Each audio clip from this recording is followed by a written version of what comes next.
the air conditioning on. No. Don't. Okay. All right, we are live. Ready? Yep.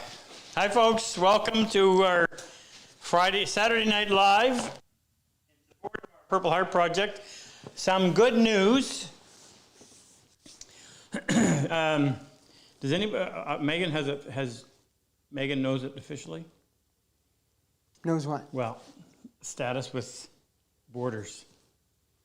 No? Well, I know August 2nd, correct me if I'm wrong, August 2nd, New Brunswick, where we live, is dropping all COVID restrictions. That involves... No. Pardon? That's their projected date. Projected date. That means it masks. Could be sooner, could be later. Could be sooner. Well, good. Social distancing, all the rest of that. I also said it could be later. We're not taking that. So we, right now, we're tentatively looking at having a class, our first class in August. Can't do a date yet. And that'll be for anybody in Canada, perhaps, that we can get here. More to follow. And there's some spots open for that, too, if you're a Canadian. The U.S. border is not open yet. They've got it closed again until July. 21st of July, and then they'll reevaluate it. And I can't bank on that because we just have not had reliable good results. Got Moose here tonight with us, and Ken. Luther's on a hiatus. He's doing his other job. So Ken's going to be watching for questions. Frick's going to be watching for questions. Megan will be along shortly. If you're a combat wounded vet that's been to one of our classes, we always love to give you a shout out. So @, not hashtag. At symbol Megan. Pardon? At symbol and then Megan. Symbol Megan. It's not going to work right now though because she's not in the chat. Right. So. Right, she's coming. Anyway, so let's just handle some questions. Then when more people are on, I'll do some more introductions and say some other stuff. Question, please. All right, we got a question from Keith Eric in New Jersey. Hi, Keith. He says, I accidentally damaged some very old veneer with water, which caused a rippling in the veneer. What is the best way to repair this? I thought about using a steam iron, but would like a second professional opinion. Yeah, I didn't hear what the first part was. What kind of veneer? Didn't say. He just said a very old veneer with water. Oh, very old veneer. So it's probably put on with hide glue. You know what, Keith? I am not an expert in repairing antiques, and it would be a shame to have you experiment with something like that and it not work. Seems like steam always seems to fix wrinkled veneer. But what I would do is I would put a thin cloth over it with a little bit of moisture in that and then steam that with the iron. But that's risky. You really need to ask somebody who has expertise. There are people that's all they do is restore antiques, so they're up on it, and I am not one of those. Sorry. Do you want to show them Frick's new getup over there? So tell us if you like Frick and his green screen. You see that big green blob? Frick's been eating too much. Yes. It's so that when my picture is in the corner, I'm cut out. It's a chroma key. What's that mean? So all you see is Frick. Yep. His silhouette? Well, not no. Because you see all of them. Yeah. I'm taking up less space. Next question, Frick. Okay. John P. from California says, Hi, Rob. I have heard you mention your old Stanley number 8 in past videos. I believe you said that it used to be your main plane. Any reason why you moved away from that large plane to the 5.5? Any reasons why you preferred it in the past? Thank you. Yeah, so who did I give that to? I gave it to somebody. There's a number 8 here. Yeah, well, let me show you what he's referring to. You got it right there? Mm-hmm. No, it's right here underneath Jake's dinner plate. So when I was just getting started in a serious way, the only plane I had was a number 4 Stanley that belonged to my grandfather. I still have it. And I used it for just about everything. But it's a lousy jointer. And then Ian Kirby influenced me, and he said a number 8 was the only plane you needed. So I went to I found a number 8 at a, I was going to school, I was at BYU at a pawn shop. It was an old number 8, wasn't a Bedrock. And I sent it to a company down in California that at the time they would take your plane and they would flatten the sole and they would grind and flatten the sides so they were square to the sole, flattened all the contact points. In other words, they would go through and just soup it up if they deemed it worth it. And it had a corrugated bottom, which was not this is a corrugated bottom. And I would never choose that, but that was all I could find at the time. And that was the only plane that I used for ages. And it wasn't until I started representing Lee Nielsen that I really had any experience with 5.5s, 4.5s, and the rest of the plane line. And David Charlesworth was a big influence on why I started using. At first, I was using the 4.5, really liked it, but then he turned me on to the 5.5, and I just felt that the 5.5, which was a little bit, obviously quite a bit smaller, a little easier to swing around, and it just became my go-to plane, and that's the one that I use fully 85% of the time. Saying 90% might be a stretch. So that's why. This works really well on a shooting board. It's fantastic. It's got lots of length and mass. But if you're trying to do if you're wanting to plane the end of a piece of wood and you're not using the shooting board, it's a bit of a challenge to balance that on there. But you can easily do it with the 5.5. Speaking of planes, Aaron found us a number 2 Bedrock. So this brings us up to, what are we missing now? 95% complete. We're just missing a 5.25? Yeah. So we now have Bedrock number 2, 3, 4, 4.5, 5, missing the 5.25, 5.5, 6, 7, and 8. The only downside is that this is missing one side.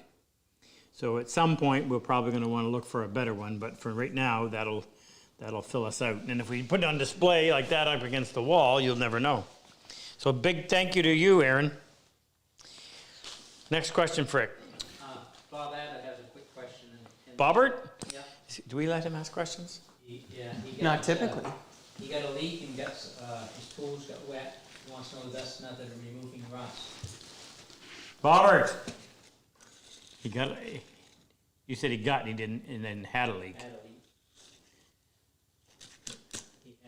He had a leak, and his tools got wet and rusty. So, the best thing, do we have any right now, Jake? Yeah. Oh, they're back in stock. So that, a little bit of elbow grease, but that is called a what do we call these? Sand deflect. Luther calls them a sand. Oh my, when he's not here. So it's called a Sandflex, Sandflex, but Luther has to call it a Sandflex. It's a piece of, it's a piece of rubber of some sort, and it's got a carbide grit that goes all the way through it, which means not just on the surface. So when you're, I'm just gonna turn this off, you get to use all of that. So it'll start out like that, and it'll end up like that, and there'll be none left. I thought I turned that on. Anyway, that is the best way because, pardon me, they come in three flavors, yellow, green, and red. Red's coarse, yellow's fine, green's in the middle, medium. And that's what will best match the grind on any of your tools. So that's how you're going to get it off.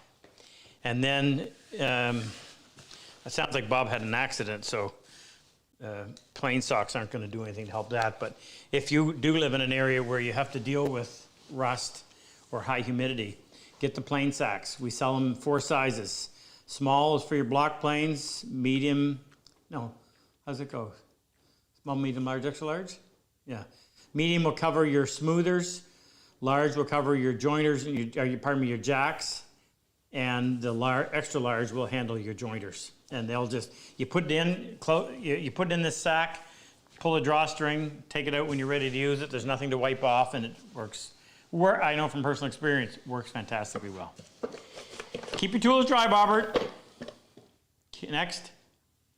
Okay, this next one comes from... By the way, Bob Abbott is a combat wounded vet that came to, I can't remember which class he came to, but Bob also came back and worked as our assistant. So we have a program now where we'll bring back a vet from a previous class and they'll come in and be an assistant to us. And Bob has done both. Bob is, He wears, I have a white shirt. oh, do you wear Bob's hat? Yeah? Yeah, yeah. That could be part of what's wrong with your game, Moose. Yes, that's, So what Moose is mentioning is we play a lot of hockey, and we have sweaters that the Purple Heart logo on them, and we're putting the name of every vet that's been to our class on the back. And Moose happens to have Bob Abbott's and Jake Tarola. fall 2018, Bob was 2018? fall of 2000. Fall of 2018. That was his first time around. Yeah, when he didn't know whether or not he liked this. He did. He turned out like. Anyway, he was involved in the intelligence side of the military. What would he be doing? I have nothing to do with intelligence. Next. All right, next. That was an old reference to Colonel Flagg. You ready? Yep. Peter Roberts in the chat, he says, has Rob Peter. ever thought about redesigning the Cosman bench to include a shoulder vise? Oh, you mean the Cosman bench? Well, let me explain why I haven't. The Cosman bench was designed. Now there could be a version 2. When Jake and I and Frick started the online workshop back in 2011, we started it in July, and it was just hand tools only. And if you don't know what that is, we have an online workshop where we teach people the process of building furniture from design, lumber selection, the entire execution, right to the finish. There's numerous pieces in here that have been part of it. So now they get 3 45-minute episodes each week to follow along. We started with hand tools, and we got into it about 3 or 4 months, and I realized that a lot of the people at home were working, trying to do this on a workmate or the end of their table saw, and there's nothing worse than trying to clamp a board to the end of your table saw and plane it, so it was very difficult. I said, these guys need a bench. But if you look at the bench that I'm working on, and you look at the joinery involved, first of all, you're talking about a piece of maple. So this section is 17 inches by 4. It's made from 1, 2, 3, 4, 5, 6, 7, 8, 9 pieces, jointed and glued together. There's this big arm over here. There's some dovetails that are cut in big, huge timbers. Oh my goodness, look at that big ding. It's faced with bird's eye. Point is, it's a complicated build, and it takes a fair bit of machinery, and it takes a lot of know-how. And I thought, well, the average guy just getting into this is not going to have what he needs to build something like this, but he needs a bench. In fact, you need a bench to build a bench. And there really isn't a lot to choose from. You can buy a Schoberg, but they're a solid wood bench made out of beech, and they move, meaning they're not flat for very long, and you're constantly having to reflatten them, and that in itself is a big job. So can we come out here and still get... Probably not. Try it, though. Let's try it. So this is our classroom that's almost ready. And the bench that we designed is that one. It's made out of 3 sheets of 1-inch MDF. Can I walk over here if Jake stays there? No. Have him yell if he can't hear me anymore. So this bench top is 60 inches long by 20 inches wide. It's made up of 3 pieces of 1-inch MDF that are glued together to give you a big, heavy, solid, flat, maintenance-free surface. The base is made up of 1 sheet of 5/8 Baltic birch plywood, cut into strips, and then stapled and glued so that you end up with, when the glue is dry, Jake, I lost. a big, thick, 2.5 inch, I lost Jake. 2.5 inch thick piece of plywood. Who? I lost your signal, Jake. I can hear him Are still. we back? Yes? Nope. Tell me when we're back. Frick switch. Look at that second camera, Rob. It's under the TV. Okay, are we on? Yeah, we're still live. Okay. So the idea was design a bench that a beginner could make in a 1, maybe 2 weekends. And we recently did a video where Luther and I went in and did the video, and he came up with this marvelous idea of how you could eliminate the need for clamps, which is a huge part of it. So now we have a bench that anybody can build. So people have often asked me, would you add this, would you add that? Well, no, I don't, because I want to keep it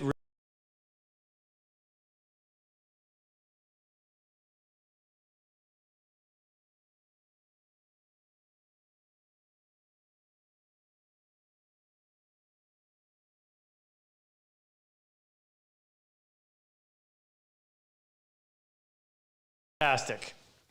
And we've got them back in stock, by the way. I meant to tell you that because we haven't had them since before Christmas, but we just got a shipment in a few weeks ago. A version 2, adding a shoulder vise. How am I going to tell them what a shoulder vise? We're still waiting on audio, on video? Well, the second camera's working, and It is? I almost have the first one back. Can you move that over just a little bit, Jake? No, Why not? because it's right there. I can't No, move you it. can't turn the lens to focus. It's focusing right on you. Is You're it? in the Okay. shot. Well, this is the shoulder vise. And this has a big screw, and it allows you to clamp things. There's no obstructions underneath because it comes out of this big, heavy arm. Inside this arm is a big brass nut that's 3 inches deep, so it prevents the thread, the rod from dropping when it's out here. It's fantastic. But it's too complicated to add to that bench. So will I ever modify something? Perhaps down the road, but for right now, we're trying to keep it really simple so anybody can look at it and say, I can do that, which is the big challenge. Are we back here? Yep. Okay. Good question, but the answer is not yet. Go ahead, Frick. All right, next question is from Dave Schaff in the chat. He says, Hi, Dave. Dave from Castle Pines, Colorado, what is the best way to plane/finish 2 surfaces that are perpendicular to one another like a frame? Okay, read that again, please. I've got to visualize this. Best way to plane 2 surfaces. Plane/finish 2 Finish. surfaces that are perpendicular to one another like a frame. Perpendicular to it, okay. And they're already assembled? I'm assuming they're already assembled, so how are you going to plane them? Well, what you want to do I have an example of that? What did we just make? We put together. Well, here, I'll use this as an example. There, the door. Well, I don't want, yeah, I want to actually do it. So here's what I'm going to show you. Now this is not, this is dovetailed, this isn't mitered, and it's narrow, not wide, but it could be both. So secure it.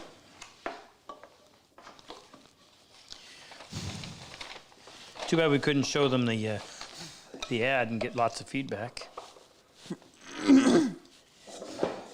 So if I was wanting to plane this edge and this edge, you've got a problem because right there you're going to be going across the grain. If it was mitered, the same thing.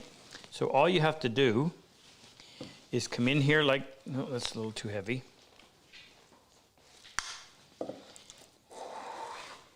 Oh, wait a minute, let me follow through. And when you get to the corner, you're going to turn so that you continue. Let me try that again. Need a little commercial break. RobCosman Magic Wax. So you plane. When you get here, you turn, and then you continue. And if you do it right, you don't have any cross-grain tear. And with a 45, it's even easier. So if I was doing a 45, I would probably be planing along like this with the blade at a 45 degree. And when you're looking down the throat, as soon as you see that you're at the joint line, then you would go off like that. And the same thing, so you go all the way around. Now the best way to do it is to always pre-plane before you assemble 2 of the pieces, because if you're assuming you're doing a box, so the 2 pieces are already narrower, and then once you put it together, you just have to plane this one and this one down to meet that one, and that's a lot easier. Good question. hopefully, if that didn't answer it the way you'd asked it, we had to fill in a little bit, not knowing what you meant. But ask it again. We'll address it. Let me just break for a second. So tonight, we're giving away prizes again. We do this. We do this question and answer as a way of allowing you to participate with the Purple Heart Project.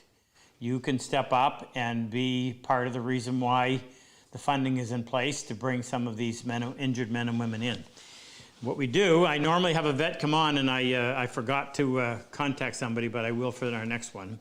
So 6 times a year, in normal circumstances, we've been interrupted. We haven't been able to have a class since the fall of 2019 because of COVID. Under normal circumstances, 6 times a year, May through October, we bring in 7 combat wounded veterans from anywhere in the world. We cover their airfare, their hotel, their meals. We send each of them home after the class with about $3,500 US worth of tools. And thanks to the Bench Brigade, headed up by Jack Lane down in Texas and Chris Chahusky, we civilian builders build a bench and deliver it to them so that they have a bench and all the tools, and that becomes their medicine shop. It's expensive, but it doesn't matter. What could you possibly do that would have more meaning with your money? So you guys donate. You on our page. Frick will put a link in there, and you can donate whatever you want. And as a thank you, at the end of the night, we give away prizes. So for every $1,000 in donations that we reach, we'll give away a prize. Frick will also put in there where you can register. So tonight we're giving away bone resin dovetail saw. Now these are seconds, which means somewhere on there there's a cosmetic flaw, but the saw performs perfectly. It's just whether it was the engraving screw up or something, but we couldn't sell them as first, so we take $50 off. So these would be $250, right? Normally $300, they'd be $350. $250? What? They're $325. They're $325 normally, so they're $275. So we're going to give away one and a marking gauge at every $1,000 increment. And these are marking gauges that my son Rex makes right here in the shop. Perfect marking gauges, ready to go out of the box. We're also going to give away your choice. If you're in a cold climate or you just have a pending bonfire, you're going to want a Moose Special, also known as a Dead Cat Sweater with the Purple Heart logo.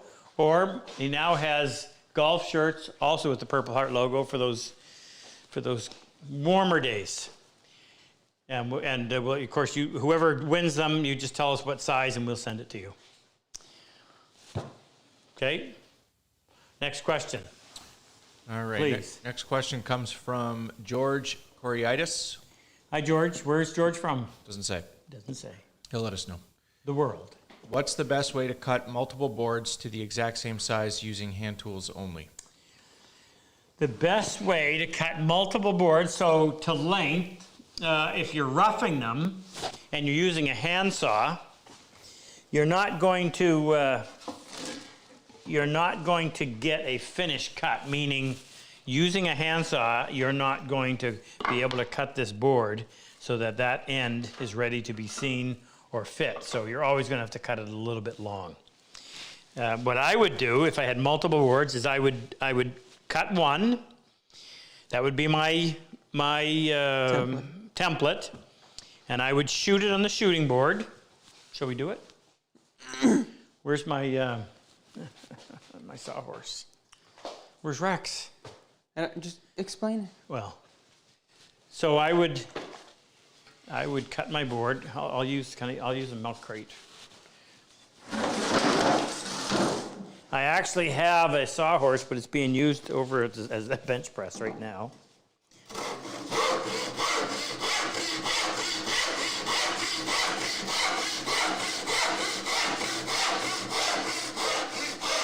Now, I would have marked this intentionally a little bit longer than I needed.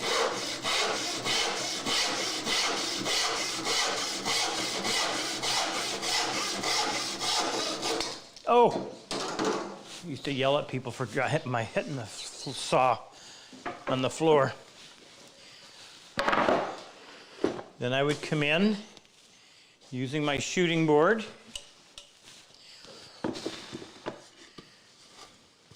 So I've got bad tears to get rid of. First thing we do is pull it away from the fence, and you've got to cut yourself a chamfer on the far side.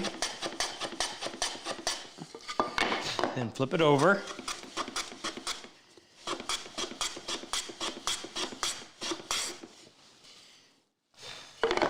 And plane that to length. Do the same thing on the opposite side. If you don't cut your chamfer like this, now when you plane, your fibers are going to break off the end. So by putting that little chamfer on there, you stop that from occurring, but you have to stop just before you get to the end. There's some sawing birds on there that I should have eliminated. So this would be my template. Now I need 5 more pieces exactly the same size as this. So what I would do, using a scoring knife, I would set this on top of the other pieces, line it up, and I would go in and I would very accurately score a line on both ends, and then I would saw as close to that as I can comfortably saw. So if you're new, you might want to be sawing out here. You might want to be sawing out here. If you're really good, you might be able to saw right there. And then you go to your shooting board and you're going to shoot right to that. Now what's really neat about this is the way a shooting board works. I'm going to put my, here's my gauge line that I just made with this knife. Now, come in here. I'll cut my little chamfer. And then as I start to plane, as I get closer to that knife line, I want to show you how to read where you are. I need some better eyes. So the first thing I'm going to do is just carry this over.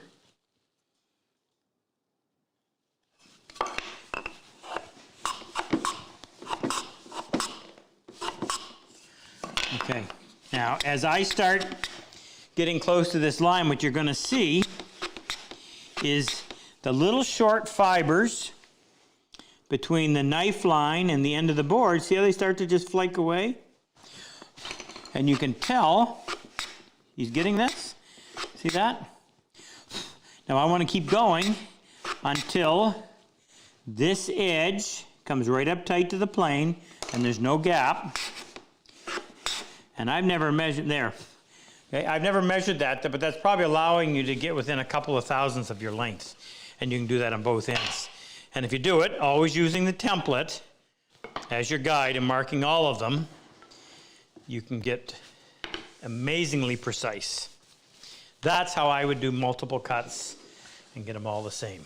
Next, good question. All right, next question comes from James Baines. Hi, James. That name sounds familiar. He says, I'm building my dream workbench with 2 3-inch/9-inch slabs of beech in the middle. Do I have to cut them up to laminate them, or can I just leave them as is and just join hole with splines? Okay, read it to me again. And I got the. Go get. Read it to me again so I can. Okay, I'm building my dream workbench with 2 3-inch/9-inch slabs of beech in the middle. Okay, so you have two 9-inch by 3-inch thick slabs of beech in the middle. So my first question is, are they dry? And I mean, are they really dry? 3 inches is a thick piece of lumber. That takes a long time to dry. So you've got 2 9-inch pieces. So I'm assuming what you're thinking about doing is, do I just glue those 2 pieces together to make the center core? Continue reading, Frick. Do I have to cut them up to laminate them, or can I leave them as is and just join hole with splines? Okay, so here's what I'll tell you, which is not how I would typically answer that question if you're talking about a piece of furniture. The first bench that I built, the first good bench I built, is in the other room. Jake uses it as a desk. And it was one big slab of maple in the middle. And I left it that way. And that bench moves around more than any other bench that I've made several benches. From that time forward, I always used pieces of maple and glued them face to face. So this is actually the edge of a piece of maple that's probably 3.5 inches wide. And so I glued the face of that piece to the face of this piece, like so. And I can't tell you why, but these have a tendency, and I say that after having done, can't remember how many of them, but these tend to stay much flatter than the one that I made up out of one big thick piece. So you're going to glue two big thick pieces together. If they're appropriately dried means the moisture content in those boards is the same as the moisture content wherever you're going to have this, which is going to be your shop. So if you went around and stuck a moisture meter in a couple of the studs in the shop, or a piece of wood that's been hanging around your shop a long time, and it read the same as those two beech pieces, then I'd say go ahead, just edge glue them. But my luck has always been better when I've face glued pieces together, and I would always pre-cut the pieces. I'd sticker them. I'd leave them up in the shop somewhere for 6 months to a year before I would work with them. So it's not like I was using fresh lumber that I just picked up from somebody else's mill. And that's how I'll address that. Check it. If the moisture content is good, then I'd say leave it like it is. A lot of work to cut it up, and a lot of work. Good luck. Let me know what happens. Next one, Frick. Bradley Smith wants to know Hi, Brad. why you prefer Western saws versus Japanese pull saws. Oh, real simple. Good question. So the first question that has to be asked is, why are Japanese saws even here? Because they were designed for Japanese wood. I'm not trying to be funny. I'm trying to stress a point. The reason they are, this is my thinking, is when was the last time that you would go into a furniture store and you would find that in a piece of furniture, meaning somebody hand cut the dovetails in the furniture. The first automatic dovetailing machine was developed in the 1860s. And I would guess that by the turn of the century, most furniture factories would have had an automatic dovetailing machine, maybe even earlier. I'm just exaggerating a little bit. So let's say it's been at least 100 years since there has been a market for what I would call a professional dovetail saw. Well, if there's no, and by the way, at the turn of the century, there really wasn't a hobby industry. Maybe a few rich guys, but for the average person, life was you worked as long as you could work to put away enough food to survive the winter if you're farming. And if you weren't farming, you were just working your butt off to exist. And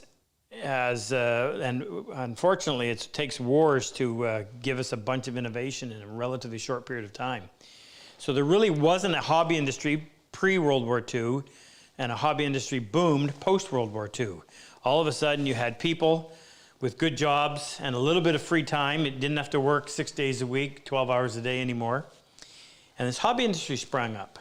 Prior to that, you didn't have any demand for these. There was nobody looking for a dovetail saw. Yes, there was the odd cabinet shop, but you got to have a lot more than a few cabinet shops in order to have a market big enough to justify making saws. So 1960s, 1970s, even into the 80s, you couldn't buy a decent dovetail saw. I know, because I tried. Every saw that I had ordered 16 dovetail saws over a period of 4 or 5 years, trying to find a better saw. Every time one would, and I couldn't go anywhere to buy one because we didn't have stores like that around here where I live. You'd have to mail order it, and it would come in, and it would have cross-cut teeth on it. And I remember thinking, but when dovetailing, you're cutting parallel to the grain. Why would you have cross-cut teeth in that? And they just didn't work. The set was all over the place. They were just terrible. Well, the worst Japanese saw made would cut better than these things would. And because of that, as the fine woodworking got started in the late 70s, Tay Frid, Ian Kirby, Sam Maloof, these guys kind of, Art Carpenter, these guys kind of were the fathers of the current hobby industry, woodworking industry. And as that sprung up, and all of a sudden people started looking at doing woodworking, serious woodworking as a hobby, the demand for good tools arose. Tom Lee Nielsen got started in 1981 and started making planes. So up until that point, they weren't there. And people were buying Japanese saws because, like I said, the worst Japanese saw would cut better than the best, or what was currently being offered as a Western style saw. And for those of you who don't know, a Western style saw cuts on the push. So the teeth are shaped so that it cuts when I go that way. It doesn't cut this way, cuts that way, doesn't cut this way. Do I have that little Japanese saw here, Jake? Somewhere, but I don't think it's here. Huh? You don't think it's in this shop? Mm-mm. Well, I had one just to prove to you that I've used them before. Japanese saw cuts on the pull. So one of the things that people always liked about it was they felt they had more control if they were pulling to cut as opposed to pushing. Here's the problem. The Japanese saw has a really thin blade. Sometimes they're as thin as 12 thousandths of an inch. So what is 12 thousandths of an inch? Well, take a piece of paper and fold it 3 times. Right? Each piece of paper is 4 thousandths of an inch. 4, 8, 12. You imagine a blade that thin. Well, what's great about that is if you're cutting on the pull, you can pull that blade through your fingers, but you certainly can't push it through.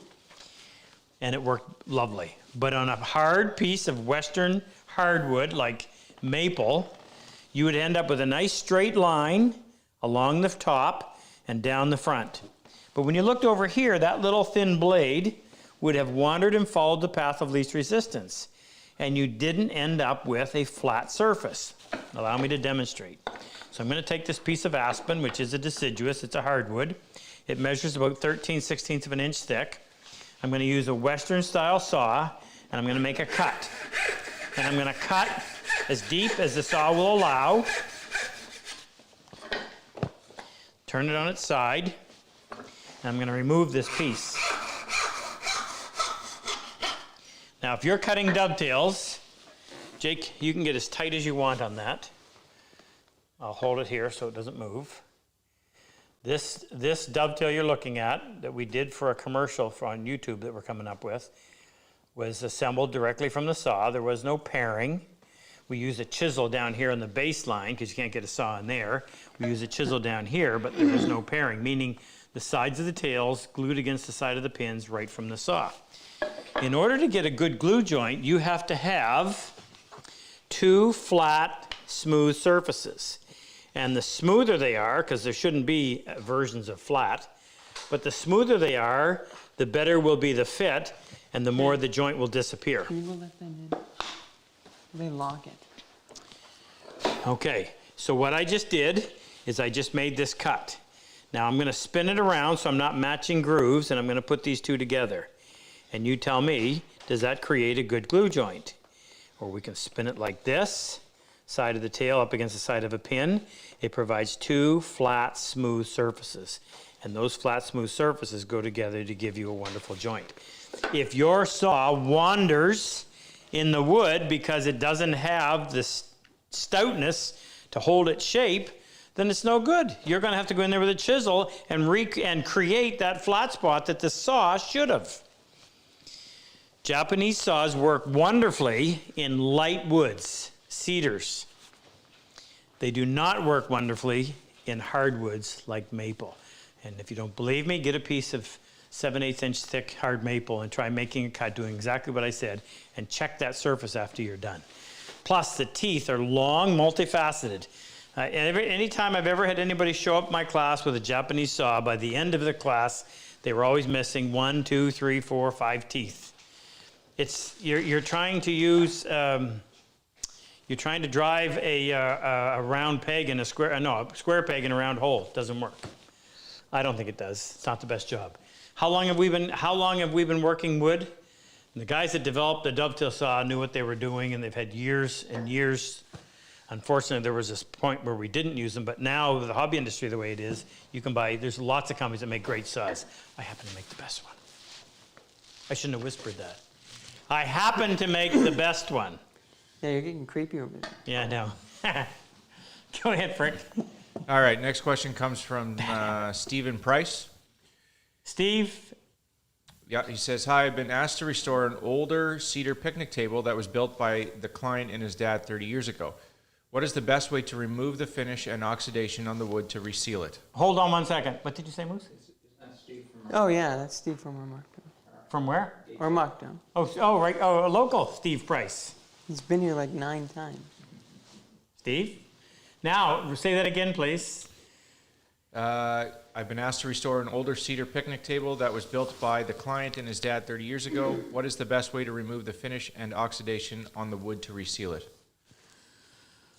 Oh, an old finish. I hate refinishing. I hate it because it's either a ton of work to physically remove the finish, or it's chemicals to chemically remove the finish. Don't like either one. But if I was going to, I think your best bet is always to get rid of the finish with the chemical, strip it, and because if you try to remove a finish with sandpaper, you're just going to go through multiple sheets. It clogs up the paper right away, and it just makes a mess. Can you plane it off? Well, you can, but usually the wood is, if it's old, it's moved around, and the plane only works if the surface is flat.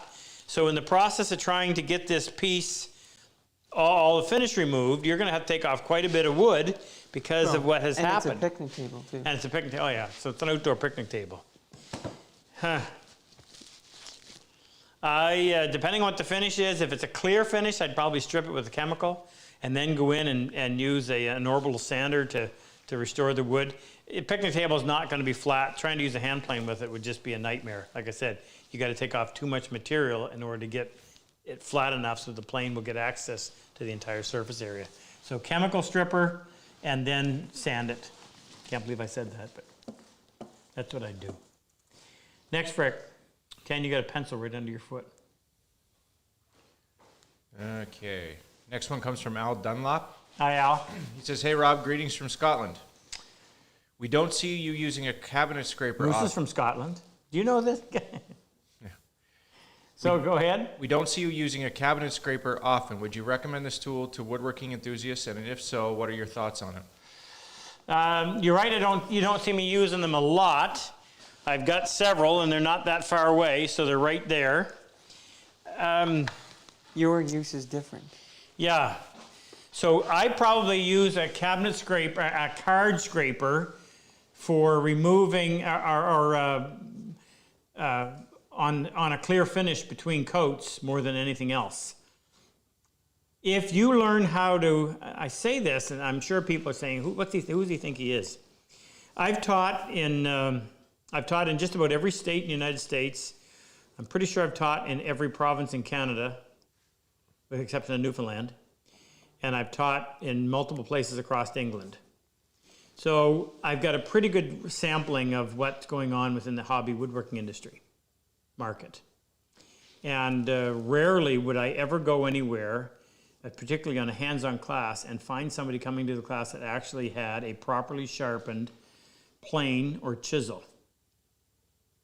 Now, back in probably 2010, I think, I was doing a lecture in Westernburt, which is about an hour and a bit west of London, England. And David Charlesworth was in the audience because David was on the stage right after me. And I made that comment. I said, I've never had anybody come to my class with a properly sharpened plane or chisel. And David raised his hand. He says, Rob, I've been teaching professionally since the mid-'70s. He said, I've only seen it twice. And you think, wow, well, thank you, David, because he bore testimony to what I had just said. But so how do we call ourselves woodworkers if we don't know how to sharpen those metal tools that we use to shape the wood that we make stuff out of? And if you don't know how to properly sharpen, then you're not getting anywhere near what that plane is capable of.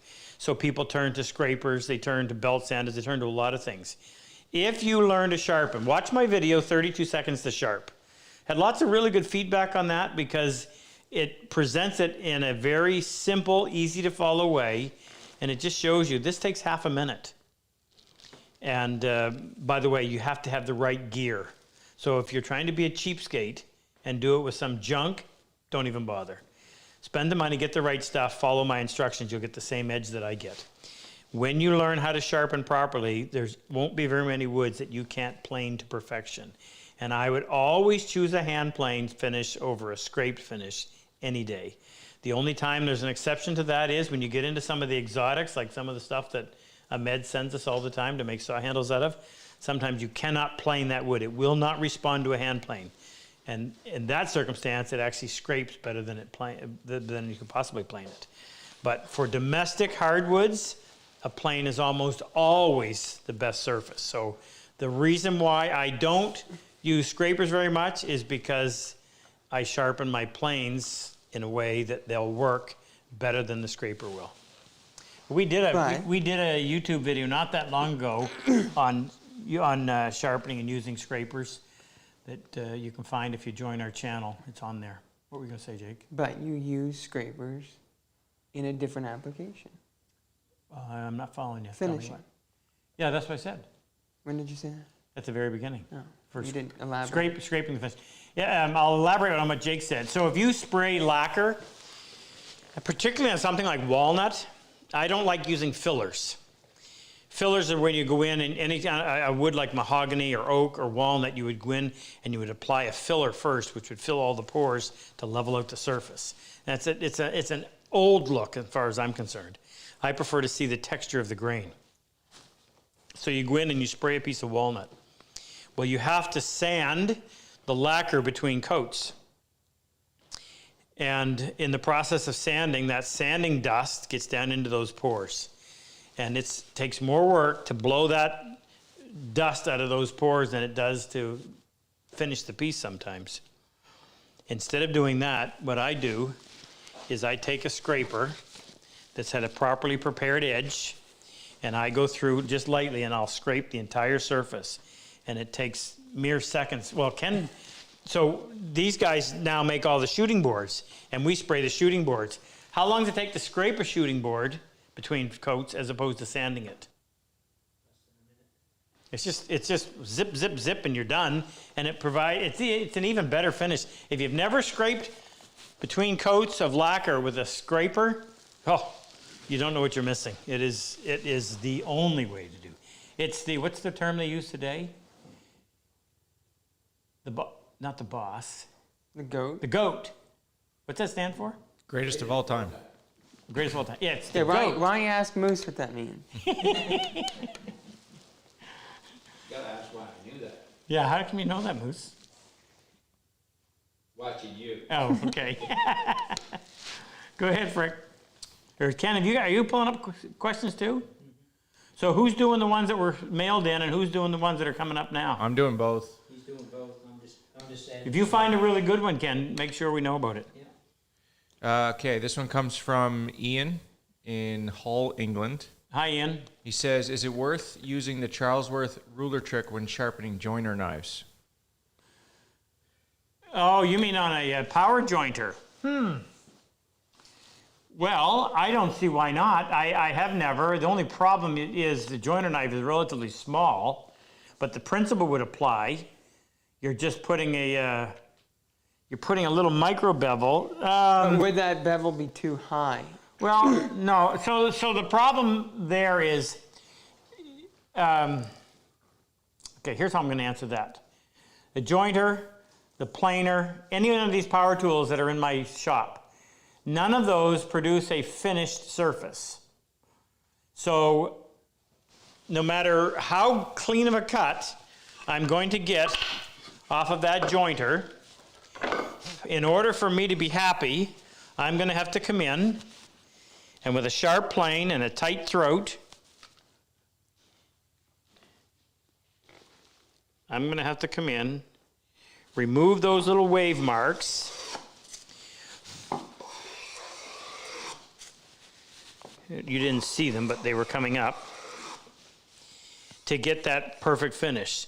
So, begs the question, if I can take my joiner knives right from the guy that sharpens them, put them in, and they give me a decent enough cut that I can take 3 passes with the plane and be done, what would be the difference if I took those knives, polished the backs with the ruler trick, put a secondary and a micro bevel and a tertiary bevel with a 16,000 grit, which by the way would take a tremendous amount of time because of the shape of the knives and the length of them.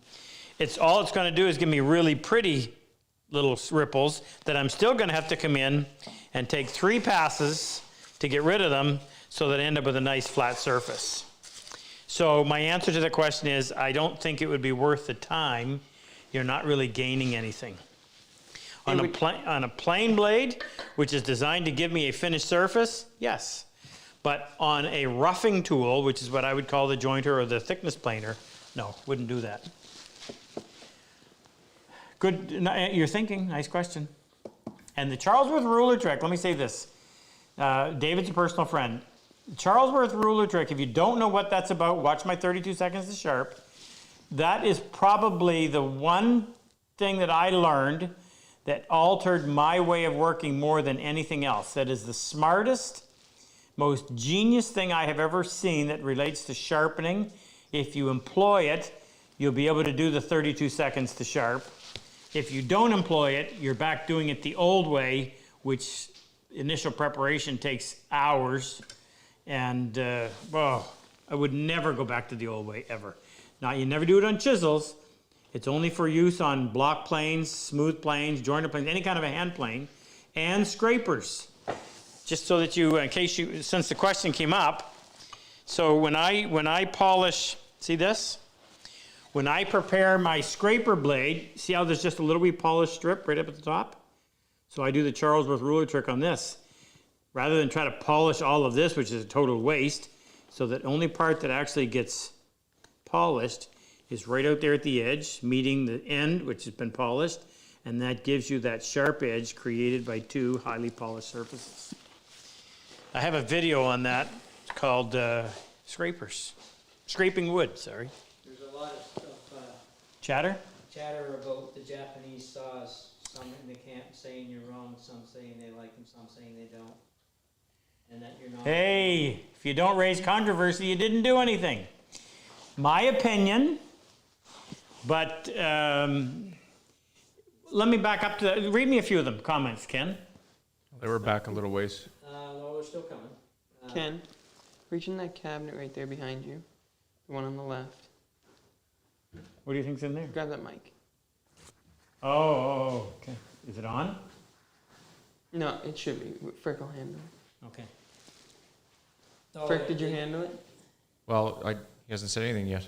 Okay, so sure, I'll repeat my comment. Okay, hold on until we get signal that your mic's on, because they can't hear you at all. Okay. Keep talking to me. Test. All right, there we go. Yeah, okay. go ahead. Okay, So this is Ken Anthony. Ken is in charge of all the production in our shop behind us. He's the reason why I can go out on my, what's it called? Which one? The boat, the thing Mom just bought. Oh, your jet ski. The jet ski. Could never do that before. Didn't you wreck it already? So there's just a lot of chatter back and forth about the Japanese saw. Some people just say that you're not open-minded. Some people are commenting that they've used Japanese saws to cut freehand dovetails for years and they work fine in soft and hardwoods. And then some people are chatting back that they've never had any luck with Japanese saws and that you're right. So, Well, you want to read the last one? let me see. Read us a good controversial one. Well, they were, a lot of the good ones were back when you were actually talking about it. Let me see if I can find them too.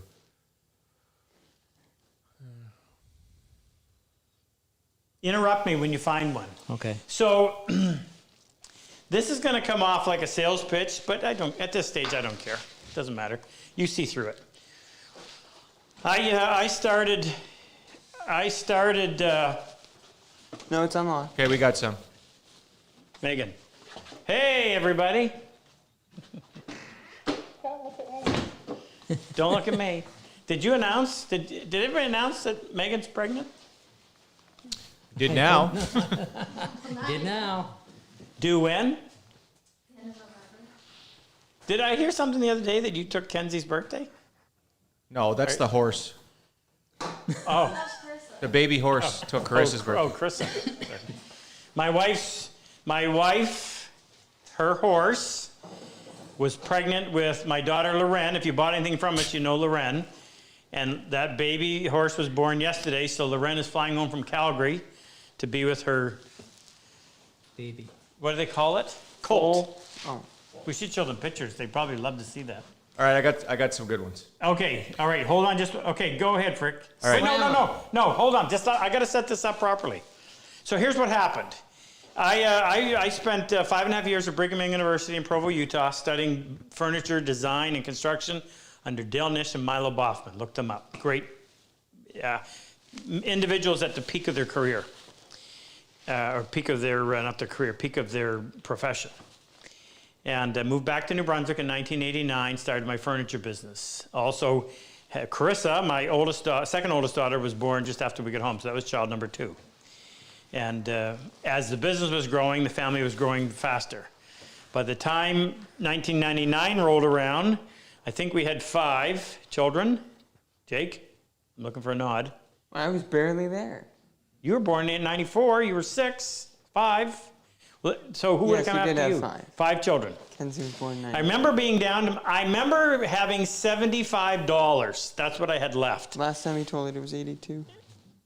No, 75 with inflation. Well, it might have been Canadian or American. Which one are we talking about? Anyway, lots of business, but nothing was profitable. You get into this terrible vicious cycle of, I can't move, I can't not get that job because I don't know where the next one's coming from. And you take it for less money than the materials. Terrible story. Lee Nelson reached out to me. Tom Lee Nelson, I had no idea who he was, in late 99, said, Rob, I found out about you through someone in England. Would you be interested in selling our tools in Canada? No idea who he was. He was only 3.5 hours away, drove down there. I was really impressed. You know why I was impressed? Because he had a saw, a dovetail saw that had rip teeth in it. And if you heard me earlier, I'd been buying dovetail saws every time I saw one, and they'd always come with crosscut teeth. What? So the fact that he had rip teeth, I thought, well, finally, somebody that knows what they're doing. So I took it on, started doing that, and I actually made money that first year, probably 4 times more money than I'd ever made as a furniture maker. Thought we died and went to heaven. I no sooner started selling tools, I realized that people who were buying them didn't know how to use them. There was no training offered. So I started doing that.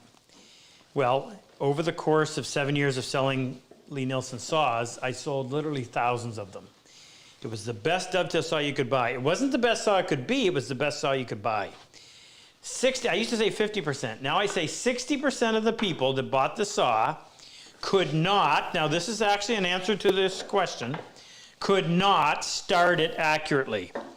I do not care how fast your saw cuts. That's nice and fast. If you can't put it in the right spot and actually get it to start there, then speed doesn't matter. You're going to have to come in and carve it out anyway. So accuracy in starting is first and foremost. Second is it must cut laser straight, laser beam, laser straight in the hands of a novice. Okay, so how do we get it to start accurately? Well, the Lee Nelson saw had 15 teeth per inch, 3 thou set per side, very aggressive, very fast cutting. However, there's always a give and take. Like Sylvester Stallone said, everything in life has a price. Do whatever you want as long as you're willing to pay the price at some point. Well, the price you pay for that speed of cut is those big teeth grab the wood. And in trying to get it started, people would sit there and they'd push and they'd push and they'd push, and finally the thing would move, but under no control. And it wasn't anywhere near where they wanted. They were just happy that it started. Something had to give. So I came up with this idea, well, what if you put little tiny teeth at the front? So the first 2 inches have 22 teeth per inch. But then more importantly, you back the cutting face off about 30 degrees. So when you start the cut, there's no resistance. You're not fighting it. All you got to do is that, enough to catch your thumbnail in it. And I don't know why, but once you do that, then when you hit it with the big teeth, it just continues to go. And the fact that there's only 2 thousandths, so here's a sheet of paper. This measures 4 thousandths of an inch. Split it down the middle, and you've got half of that sheet of paper on either side. Just enough set so the saw won't bind. But the fact that there's very little set means once you start sawing, the saw can't do this, it can't do that. It goes straight. And what's so important about straight? Well, if you have straight, defined as the shortest distance between 2 points, the end result of a straight cut is 2 flat surfaces like we talked about earlier, right? So if there was any wiggle in that, you wouldn't have two flat surfaces. If it's laser straight, you get two flat surfaces. So if you can start the saw, and if the saw will cut straight, you're 75% there to having a perfect dovetail. You need to learn to aim it, but as far as the saw, what it does, that's what it needs to do, and that's what it does. So nobody else's saw was doing that. So if you're evaluating what I said with Western saws, you may not have tried one of my, I'm going to be bold, you may not have tried my saw. If you try my saw, chances are you're going to say, that's the best, accurate, most fastest, accurate saw I've ever used. Which one is it? Which one? What were you trying to say? You kept saying the best, the most, the best. Fastest, Take your pick. straightest. We get this feedback constantly. That's why we can. What do most of the guys that work next door do in the run of a day? Saws. Build saws. Why? Because people don't like them? Because people love them and they tell other people about them. And they say, try this saw once and you'll be convinced. Go read some of the customer comments on there and you'll find out. So here's what I'm saying. Until you've used this saw, you're going to have a hard time making a judgment call on what other saws will do, because you have to compare it against something that actually will do what it's supposed to do. Big, bold statement. I got to put my money where my mouth is. Now, entertain these questions about Japanese saws. Well, they're not really questions. they're more Comments. Comments. So Greg Marquis says, this is... Greg. Greg, I read your comment the other day. You've been gone for a long time. We missed you. He is back. He says, this is stupid. You talk bad about Japanese saws and nobody can fight back. I do dovetails by hand with Japanese saws and they're just as tight as yours. So stop talking bad about Japanese saws, and you can use Japanese saws in hardwoods with no problem. Well, Greg, then here's a standing invitation. You come down here, or I'll meet you somewhere, and we'll actually... Greg's in Moncton. Yeah, I think you live in New Brunswick. So you come down, we'll do dinner. I'll pay for the dinner. You come with your saw. Frick will pay for the dinner. Yeah, Frick will make the dinner. I'll cook it. Oh, what a dinner he made tonight. And we will sit here and you use your saw, I'll use mine, and we'll compare. We'll get in the same room and actually do it. I have no fear. I've been down this road. So what do I say about Japanese saws? I say Japanese saws are for Japanese wood. That's what they use. Western saws are for Western wood. Will they work? I said it earlier. The worst Japanese saw you find will cut better than what most Western saws cut like. Until somebody who knew how to make a saw, like the guys from way back when, or in this case, this one now. There were great saws made back then. Alan Peters had a great saw. What I'm saying is we went through a period where there wasn't anybody using them. So the guys that knew how to use them had died. They were long gone. And then when the industry got resurrected, there really wasn't any guidance. I remember buying a saw one time, and when you started sawing with it, it went around like that. Because there was all set on one side, none on the other. Whoever made that saw either didn't know how to evaluate the kind of job they did, or they had no idea what they were doing to begin with. Next one, Frick. Love this controversy. Okay, well, we'll see if he responds. I'll take another question for now. Greg, that invitation is open to you, brother. Let me know. We'll have a great lunch. Okay, Murat Kilsey in South Florida. Murat? Murat, yeah, M-U-R-A-T. Murat. Murat? Murat? Whatever.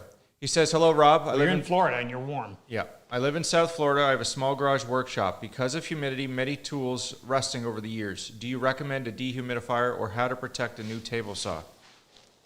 Table saw. Well, you know what? I mean, I don't understand this. I talked to a lot of you guys in Arizona and New Mexico and Florida where it's hot. But you know what? It will hit 100-degree temperatures here occasionally, 90s anyway. So if you're in a shop, or you're down there in high humidity, how come these guys don't go and buy these small air conditioning units? The way an air conditioner works, it acts as a dehumidifier as well as an air conditioner, right? That's why you always have to empty the water. It's pulling water out of the air as part of the process. So, yeah, I would, if you've got an investment in tools, then invest in it and insulate your shop, do the best you can, put in an air conditioner, and protect that equipment. It's not worth letting it rust. I can't imagine having to come in and wipe down all my equipment with oil or wax or something every time before I use it. Oh, that would drive me nuts. I'm not that type. I couldn't do it. I'd go out and buy I'd hawk something and go buy an air conditioner and just put it in there and live happily ever after. And cool. Next, Rick. All right, Ryan Blasey. Hey, Ryan. Says, any tips to get the hinge to bond to the box and lid when making your hinge? I'm using Type Bond 3, leaving it clamped overnight, and it still pops right off. Oh, okay. Hold on a second. We're going to address this. Megan's here. If you are a combat wounded vet, any of the 88 that have come to our class, I'd love to know that you're there. Just tag Megan. So what you're going to do in the chat section, you're going to put at Megan, MEAGHAN.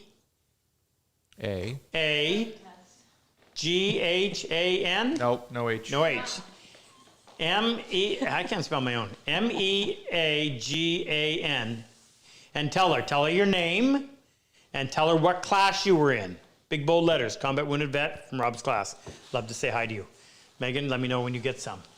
So read his question again, please, about the wood hinge. Frick, can you switch the cam? Oh, you tired? Somebody needs a break. So we're over here now? Yeah. Tell me when, Frick. Okay, the question was from Ryan. The camera's been switched, so I know where to look. Yep. Okay. And it's Brian? Ryan. Ryan, R-Y-A-N. Yeah. Any tips to get the hinge to bond to the box and lid when making Wood hinge box. Yep. I'm using Type Bond 3, leaving it clamped up overnight, and it still just pops right off. Okay, well, Ryan, I'm going to walk you through this. We actually had one fail. I haven't made Wait. 2,000. Don't say we. Well, Jake, You had one fail. you were part of it. I've made close to 2,000 wood hinge boxes. And we actually had one the other day. What was it? It was Steve's at 2 o'clock in the morning. Oh, boy. So an urn I had to have ready for a service Friday morning at 10 o'clock, Thursday night at 6 or 7 o'clock as I was just about to sand the lid after taking the clamps off of the wood hinge, thinking, I might be able to get out of here at 9.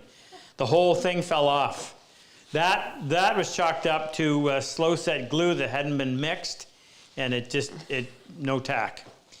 So let me back up a little bit. Using Type Bond 3 is not a problem. So the first thing I would check with the glue is glues have a shelf life. So take your glue and just see if it's tacky between your fingers. If it starts to get too thick, it's no good. Second thing is, if you let it sit there too long and it skins over, you're not going to get a very good bond.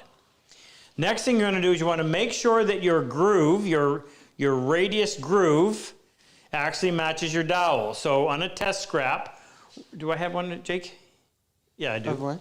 Right here. This is a new product that we're coming out with.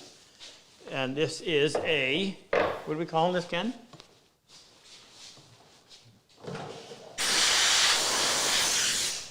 So this is a little bench hook that we're going to sell that you'll be able to cut your dowels more precisely. So here's what you need to do.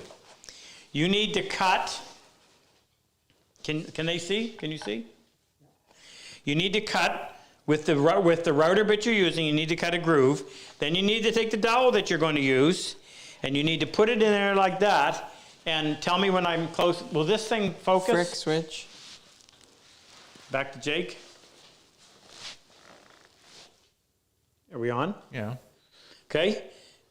Does it fit? It has to fit all the way around. So if you check that, and that, in fact, watch this. That fits in there so well. Have to pull it out. Okay. That's the kind of fit you're looking for. If that works out, if your glue didn't sit too long, the next thing you want to make sure is that you're gluing the right part. I remember we had a guy in my class. He glued all the dowel pieces to the. He glued all the dowel pieces on the bottom and waxed all the ones on the top, and he wondered why it didn't fit. So you got to remember your glue, wax, glue, wax, glue, wax, and you do the opposite on the top. Make sure you do your wax right to your line. The easiest way to do that is to get a piece of masking tape and run it right on the line So you run it between the two, on the two sections that are going to be glued, run a piece of masking tape right in the groove, exposing the area you're going to wax. Take a Q-tip and go in there and wax that surface. And the masking tape will prevent you from having wax get on the area where you want to have glued. Lift it off. And the other thing, the next thing that I'm going to suggest is you got to make sure that you're not creating a sprung hinge. So I wish I had one here to show you. When you put your hinge on, Ken, would you please? You know which one I want you to grab? The walnut? No, I want you to grab the one where we make the box, cut it off, and then put the dowel on. So the lid is actually set inside the frame. Okay. So 'cause I want the one where I can actually see the dowel on the end of the box. Okay. So when you have to make sure that you don't put 50% of the hinge in the bottom and 50% of the hinge in the lid. Because if you do, when you clamp it, and then when you take the clamps off, your lid's going to go like that. It's going to be sprung. You want the opposite. You want it to be like this. So you want about 49% of the hinge in the top and 49% in the bottom. So when you squeeze it tight, there's a little tiny gap in there. It allows the front to close tight, but a little bit gap in the back. So that when you clamp it, all your clamping pressure is going onto the dowel.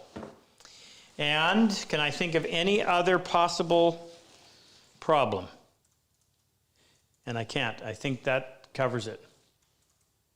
You go through and do that checklist and it doesn't work, you come back and you call me personally. Call Dean on the phone number in there and said, Rob said I could talk to him personally and he'll put me through. He'll put you through and we'll address it. I'm going to show you the example of this when Ken comes back. Next, Frick. Good question. Okay, next one comes from Brian Proffer in the chat. Hey, Brian. He says, Hello, Brian. Well, I'm going to be making some picture frames soon. What is the best tip you can give to get perfect miters? Thanks, Brian in California. hey, Brian. Well, the best thing is to either make or buy, we sell them now, a flat miter shooting board. And the reason is that I don't care what kind of a blade you have and I don't care what kind of a saw it's in. You will never get the surface on end grain from a saw blade that you will get off of a miter, off a shooting board. Off the shooting board, you get just these two mirror surfaces that when you put them together, it's as if the tree grew on a 90-degree angle. It's absolutely fantastic. Yeah, shut the AC on. We're freezing out the moose.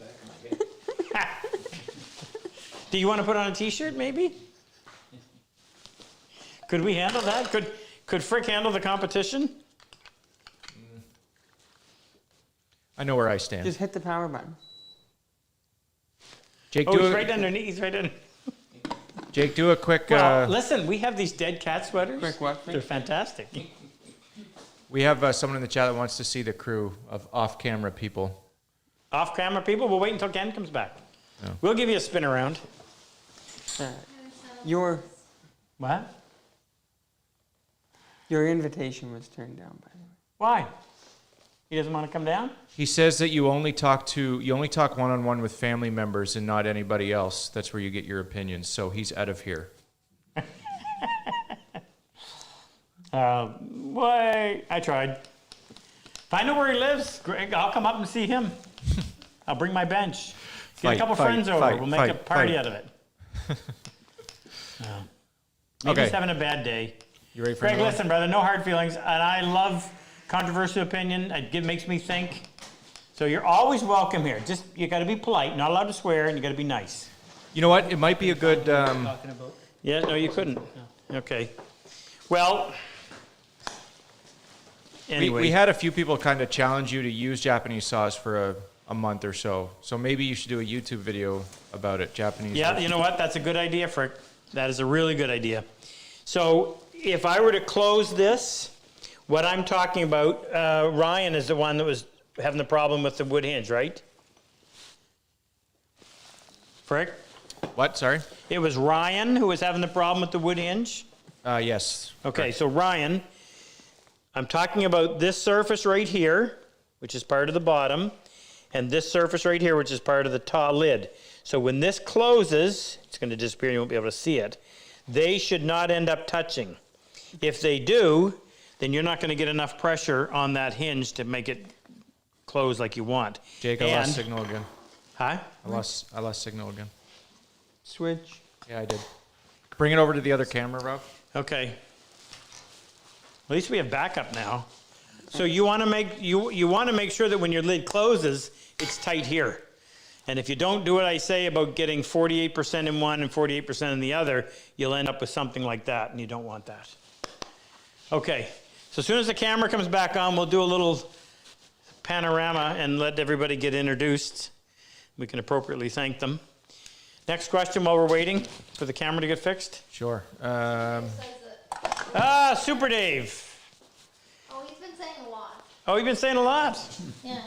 Which is unlike him. Anything noteworthy? Anything that should be written down? Preserved for He did mention that he raised you. That's what happened. Yeah, that's it. I knew it. In Japan. That must be why he and Chloe look so much alike. Are you waiting for me? Were you about to say something? Philip Lawrence is on. Philip Lawrence. Good to have you, Philip. Where are all our regulars? Bob Abbott is on. Yeah, I talked to Bob. I gave Bob a salute. Salute. Bob's been your number one defender here in the Japanese saw argument. Attaboy, Bob. You're doing your job. All right, the other camera's back. I yell as if he can hear me. Okay, the other camera's back. All right, so dig up the next question while we're Oh, Jake doesn't. waiting. Oh, there we go. Okay, so this one comes from One Deer in Dingo. What's the username? One deer and dingo? Yeah, he's with us usually Didn't every a week. dingo eat your baby? Yeah, must be an Aussie. Yeah. He says, what is the ideal width of the work surface for a hand tool workbench like yours? Okay. And is the laminated timber best sourced from Quarter-Sawn timber? Well, yeah, I mean, if you can buy Quarter-Sawn timber. So what they're talking about is, so the tree has a center called the pith, and the rings go around the pith, right? So flat sawn is when they go in, they just start slicing it off like that. Highest yield, meaning you get the most usable lumber. So if you made a cut right through the middle, you have to eliminate the pith because that really isn't wood. And everything to either side of that, the grain runs perpendicular to the face of the board. It's not the way they do make Quarter-Sawn, but essentially what they're trying to do is get the growth rings perpendicular to the face of the board. Again, to give you the most stable product. But it's not easy to acquire. If you could get that, absolutely, that would be the best. And as far as the width, or as Luther would say, the width, W-I-D, mine is 17 inches. You cannot really use anything beyond that. You try planing out here, extremely difficult. Now, when I first built my bench, I couldn't believe that Frank Claus's bench was that narrow. And then when I built it, I realized, okay, now I understand. Now I have a tool tray out here that is at the same height.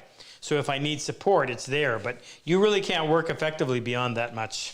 So most benches are going to be in that range. These guys that build benches 30 inches wide, it just ends up a place where stuff gets set. Is there a reason that we make the Cosman bench 20 inches?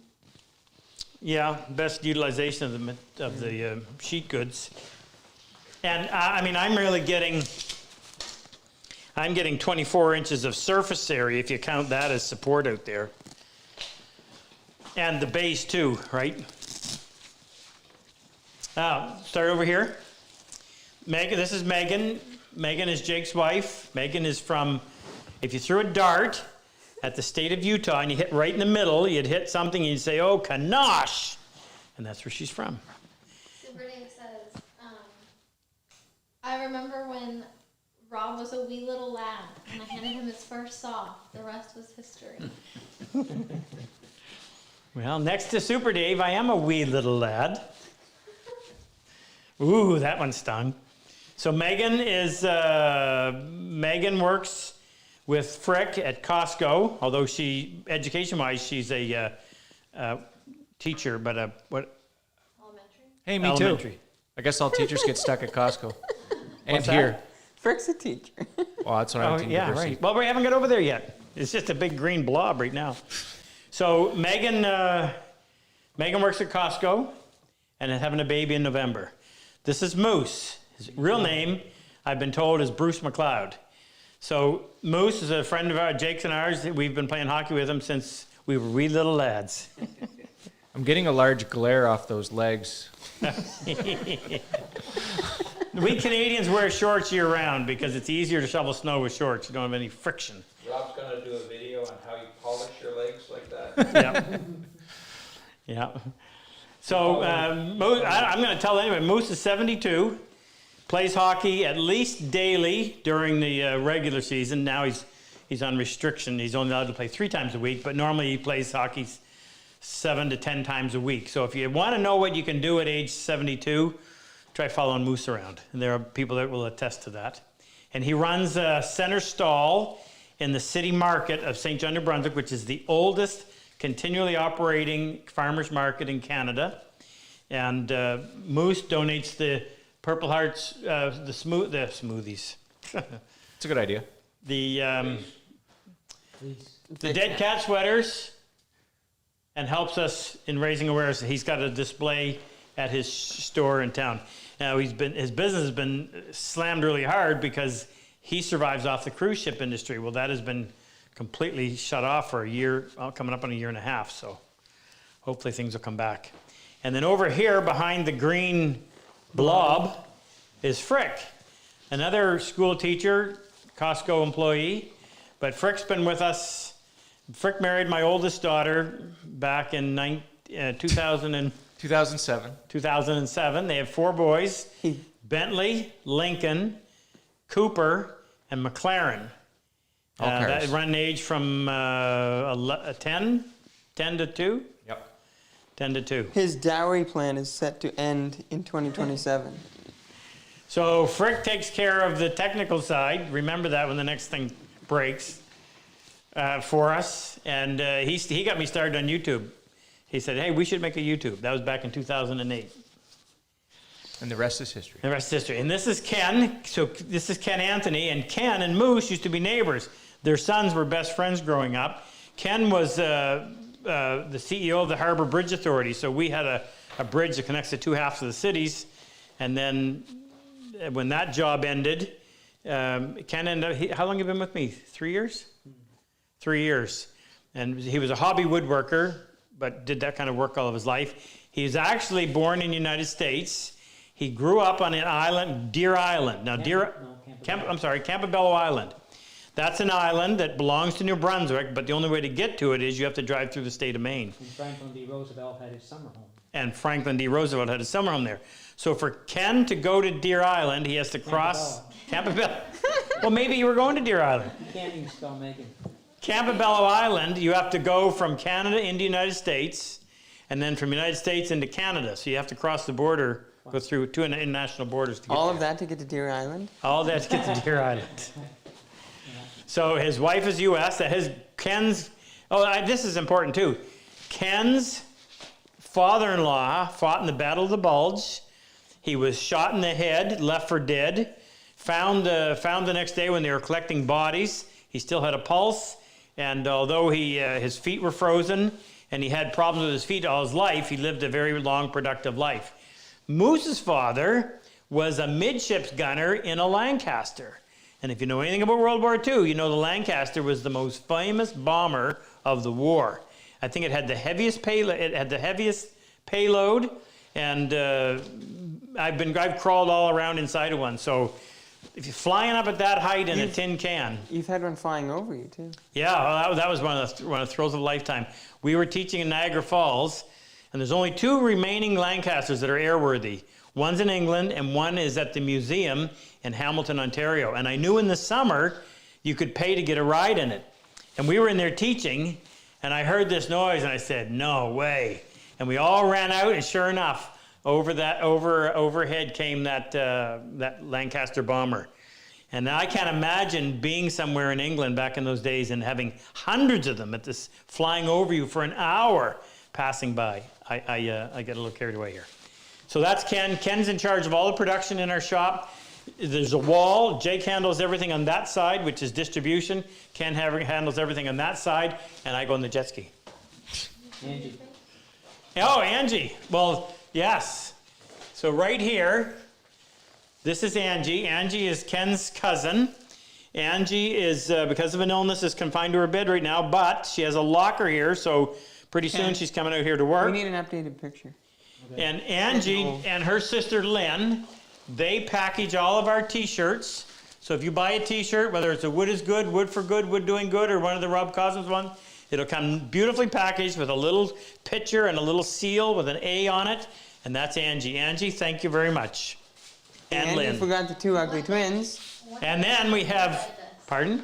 And one day, Angie will get her bed this. Yes. Oh my goodness. I wish you'd say more other than now. So here are the two sisters.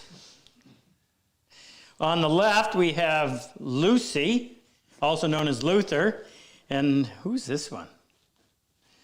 Super Dave. Speaking of glare, Yeah, right. Wow, we need to color something in there. So I would love to tell you the story behind these two, but their love will remain a secret. Anyway, they Super Dave and Luther are the two that run everything to do with the Purple Heart Project. Dave takes care of the last 3 classes. Luther takes care of the first 3 classes. Cheers, brothers. Next, Frick. All right. Just one more question on the Japanese thing. Yeah. Not about the saws though. What are I'll your? never be welcome in Japan. Oh, my thing's not. It's all right. I don't want to travel anymore anyway. What are your opinions on Japanese chisels and planes? Well, this rabbit hole is just going to get deeper. Don't like them at all. I prefer to push, not pull. I like to work on the bench, not the floor. Nothing wrong with that if that's what you like, but my preference isn't. I don't like Japanese chisels. Completely different style from a Western chisel. That's not good or bad. That's just my opinion. I don't like them. I prefer the Western style chisel. IBC to be exact. And the planes, so Japanese planes are pulled. Western planes are pushed. They both cut wood, but you notice I don't have any. That's not my style. I prefer these. Wood River, by the way. Next, Frick. All right. Have you ever used this? This one comes from Hessel Blessings. It's a username. I can't really pronounce it. What's the username? Hessa Blessings. I don't know. Okay. Do you have any experience with Jara wood? If so, Jara, yeah. how Jara. is it to work with compared to Oak, Maple Beech, Walmart, and similar Western wood? It similar to concrete, only harder. Is it Australian? Yeah. Jara is, it's a beautiful timber, kind of a reddish brown. It's an Australian timber. Actually, I don't think it's Australia. It may be, I think it's from Tasmania, if I remember correctly. Richard Raffin introduced me to it. Beautiful wood, extremely hard. In fact, most, with the exception of lacewood, most Australian woods that I've ever seen tend to be very, very hard. And I don't know whether it's the climate, but if you look at desert ironwood, which comes from Arizona, that is hard as a rock. So if you're going to work a lot of Jara with hand tools, you need to get a gym membership, because it'll challenge you. Jara's Australian. It is Australian? We have a few Aussies in the chat, so they've been asking. God save the Queen, brothers. I'm pretty sure Tiny brought some with him. Did he? Tiny. Toiny? Next, Frick. All right. Next one comes from Al Dunlop, and he says, Hey, Al. Rob, how often do you flatten your workbench, and how often do you check it for flatness? It's due. The answer This is one not hasn't been flattened since we built it in 2012. So it's due. I noticed the other day that it's not as flat as it needs to be, so I got to go back and do it. My other bench, I think I may have flattened 5 times. I built that one in 1989, and I used it as it was my bench up until 2011. So I flattened it that many times. It's wood, right? It's going to move. Which, if you build yourself a Cosman workbench out of MDF, don't ever get water on it, but it stays flat. So it's one of the big advantages to that. If you're going to have a wooden bench and you want it to be accurate, you're going to have to flatten it on a regular basis. Regular meaning probably every 3 or 4 years. Mine's been past due for a while. Just before you get another one, Frick, remember to sign up for the, okay, good, I thought it was Q2. Sign up for the draw. So tonight we're giving away, at every $1,000 increment, we're giving away a dovetail saw, a bone-handled dovetail saw, and a marking gauge that Rex made. And if you're a combat wounded vet that's been in one of our class, make sure you say hello so I can give you a shout out. And Santa Claus, if you're on, you and the wife, Mrs. Santa Claus, hello to you. We appreciate everything you do for us. Huge supporters of the Purple Heart Project. In fact, Santa Claus really was the one that helped me kick this off. He may not realize that, but he was, actually he does realize that because he was the first person I contacted as soon as Jesse got a hold of me. That was my very first phone call was to him. And that got the whole ball rolling. Next. Todd Laginus wants to know, Hi, Todd. how did Frank Claus not convince you to do pins first, Dovetails? Well, I am convinced that if you do pins first, it's the evening of controversy. It's because you were taught that way. If you thought the process out, if you had no prior training and you looked at the joint and thought the process out, I'm pretty convinced that you would come away cutting them tails first. And there's a lot of good reasons that we probably don't have time to get into tonight, but I've addressed it more than once. In fact, yes, I think I did a video on it, didn't I, Jake?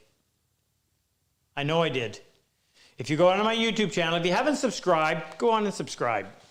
It doesn't do anything great for us, but it'll give you the benefit of getting this information. We are now set up in our new shop, so now we're committed to doing 2 YouTubes a week, and we already have the next 2 weeks in the can. Some good ones are coming. But if you go back in, I did a whole video on pins first versus tails first, and it's probably time to do a 2021 version. That's a really good question. I love answering it. It's deep and in detail, and hold on to your saw because I'll convince you to do tails first. They also want you to do a video of you flattening the bench when you do that as well. Yeah, that might be boring. We did that as well, but that was in the online workshop. Running out of questions? No. Somebody wants to know if you would, is it all right to band? Can they hear you, Ken? Yeah. Yeah. Is it okay to band your MDF bench top? We're actually going to do a video on that, and it's okay. You can do whatever you want. I didn't do it because, as I stated, the idea was make this as simple as possible. So somebody that's just looking at this and excited about woodworking, but really doesn't know much, doesn't have a lot of tools, I didn't want them to be scared away, thinking, I can't do that. But yes, you could put a band on it. I would save all of that for when you build your fancy bench eventually. Your MDF bench is a bench that you can work on, and it'll eventually become your assembly bench at the point where you decide you're ready to build yourself a really nice wooden bench. So you can do anything you want, but why? Next, Frick. All right. Don in Bradford, Pennsylvania wants to know if it's wise to use pressure-treated lumber for outdoor chairs and benches, birdhouses, etc. We're going to have to let somebody on the chat answer that. I don't know enough about the poison that they use and that stuff to say whether it's good, bad, or indifferent. Not really a furniture timber that I deal with. Something I want to tell you: if you've never heard people talk about these dead cat sweaters, which that's done with the greatest of affection for cats. They feel like a nice fluffy cat. It's Frick that morphed it into dead cat sweater. If you're lucky enough to get one of these through a draw, go to patssecretgarden.com. Frick will put the link on there, and you can get one, and Moose will ship it out to you. Moose and Jake built a website now; they can do all that. Or if you want one of the new nice blue golf shirts with the Purple Heart logo, anything that brings the topic up. I had a vet here today, came to buy some tools, and it was asking me about why we had so few Canadian vets. And I told him, I said, well, when we went to the government to try to get access to the people that need this, we hit a brick wall, couldn't get anywhere. In fact, I got so frustrated, I said, I'll do this myself. So we make it a priority to tell everybody we run into what we do. We're not boasting. Here's the reason we do it. The only way to find the people who need this the most, the people who have isolated themselves for whatever reason, is to find somebody that's related to them. They find out about it, and then the information gets to them. That's how we get them. So the more people that know what's going on, the better chance we're going to find and be able to help the people that need this the most. So if wearing a t-shirt and having somebody say, well, what is that Purple Heart? Well, here's what it is. Send it to our website. Luther built that section of our website. There is a ton of information on there. There's pictures, before and after pictures, in military, out of military, of all the guys that have been to our classes, stories. It's awesome. How many Canadians been in the class? So we've had 88 combat wounded vets to date, 3 females. We've had 1 Aussie, Ash from Australia. We've had 4 Canadians. We've had Jesse Rufiange, who now lives in Nova Scotia. Jesse was injured when that A-10 and that friendly fire incident with an A-10 over in Afghanistan. We have Kyle Perrell over in Newfoundland that I've been talking with lately. Kyle, Newfoundland Regiment, Afghanistan vet. And Kyle is building a bench for one of our Canadian vets that's coming to a class.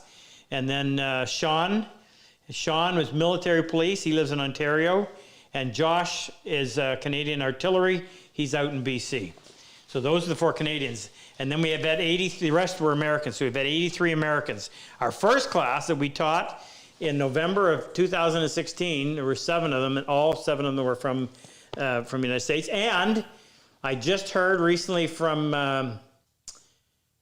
Andy Nichols. And Andy was a lieutenant colonel. His Humvee hit a landmine, was blown up, went straight up in the air, came down nose first, knocked out all his teeth, dislocated everything, left him legally blind, busted up severely. But he's still hanging on. And if you're watching Andy, good on you, brother. And there was a whole raft of them. I could wish I had time to go through and talk about every one of them, because they all deserve our respect, our admiration, and most importantly, our thanks. So that's the quick summary. We have, Rob, probably half a dozen people a day stop. Can you hear Moose? Yep. In the market, we have the sign about the Purple Heart, just a brief thing that describes the project. So it gets some play. So there's people learning every day as they go by. We had one of the fleece sweaters with a sign on it that explains it. So that's helping get the word out around here anyway. Yeah, thank you. And I got to mention Tony Bahadur. We wouldn't have the traction in Canada that we currently have if it weren't for Tony. So Tony showed up on our doorstep. Do you remember when? How long ago? Well, Super Dave was here. Super Dave was here when Tony Super showed Dave up? was here when Tony was here. So Tony just came in, introduced himself. I think he had seen us. He had seen us on YouTube, and he had a big, huge hunk of wood. I think he was building a mountain. Anyway, and I said, well, just come in here and work whenever you want. So he came down 2 or 3 times. Tony ended up applying. Tony is 27 years. Just recently, 2 months ago, was retired, medically retired. Tony had a tour in Haiti, in Bosnia, and 4 tours in Afghanistan. And of course, he suffers the ill effect of that those combat tours. But Tony had applied to our program, got accepted, and then of course COVID hit. We haven't been able to do anything. But shortly after that, Tony said, Rob, how come we don't have more Canadians? And I told him the story about how we couldn't get any traction. 2 weeks later, he had a room for us in Oromocto, which is where the training base is. Had knocked on doors and got 3 or 4 food vendors to provide the food. I went up there. We spent a half a day there. He had 22 combat wounded veterans in attendance. We drug our bench up. We did our little song, Dog and Pony Show, Jake and I. Who was also with us? Just you and I? As a result of that group, I think 4 of them? Yeah. 4 of them applied and got accepted to our program. And Tony hasn't stopped there. We've been up. We went up once, and then COVID hit. But then we got a bunch of them to come down here. Have we done that once or twice? Once. Once? So it's time for another one. But We went back up there. we went back up there? Yes. So we've been there twice? Yes. The Legion. Oh, yeah. And one's here. Yeah. Right. Yeah, we were recently up there. So if you're a Canadian and you get accepted to our program, you can thank Tony Bahadur. That plus he's a great salesman. I had a bunch of broken pieces of sheetrock I was going to throw out. And Tony said, no, I'll sell those. So the other day he gave me $25. The lady bought those. Come back, Tony. Anyway, super guy. He is my friend.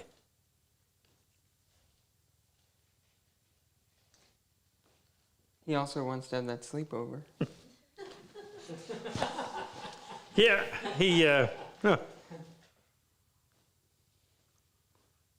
He's not allowed to go on the boat with you, though. Next, Frick.